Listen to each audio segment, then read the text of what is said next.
आणि उपनगरात पावसाची हजेरी। दादर, लोअर परळ, सायन परिसरात रात्रीपासून पावसाची संततधार सुरू आहे। अंधेरी, जोगेश्वरी, बोरिवली परिसरात पावसाची रिमझिम सुरू आहे।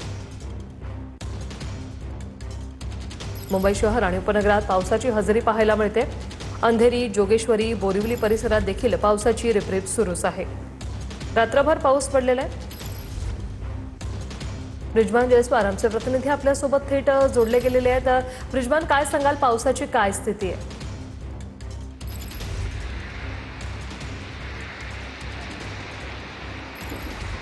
वृषाली, मुंबईमध्ये रात्री 3:30-4 वाजल्यापासून पाऊस सुरू आहे आणि काही ठिकाणी जोरदार पाऊस होता तर काही ठिकाणी रिमझिम सुरू होती। सध्या दादर सर्कल वगैरे मध्ये आपण पाहिलं तर रिमझिम सुरू आहे। तुम्ही पाहू शकता दादर सर्कलचा हा दृश्य आहे।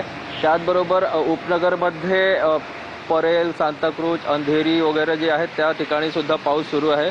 अंधेरी सबवे वाहतुकीसाठी खुला आहे कारण पावसाचा जोर थोडा कमी आहे, त्यामुळे वाहतूक सुरळीत आहे। रेल्वेची जी वाहतूक आहे ती सुद्धा सुरळीत आहे आणि हवामान खात्यातर्फे मुंबई, ठाणे, रायगड आणि हे सर्व जे किनारपट्टी आहे तिथं जोरदार पाऊस होण्याचा अंदाज व्यक्त करण्यात आलेला आहे। वृषाली, नक्कीच धन्यवाद तुम्ही दिलेल्या या माहितीसाठी।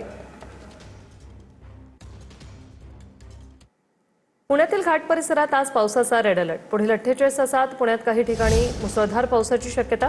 गेल्या 2 ते 3 दिवसांपासून शहरात पावसाच्या हलक्या सरी कोसळत आहेत।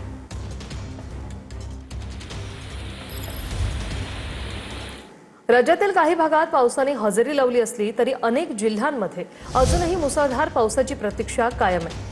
आगामी 4 ते 5 दिवसात कोकण किनारपट्टी, घाटमाथा आणि पूर्व विदर्भात पावसाचा जोर वाढण्याची शक्यता असून या भागांसाठी ऑरेंज अलर्ट जारी करण्यात आलाय।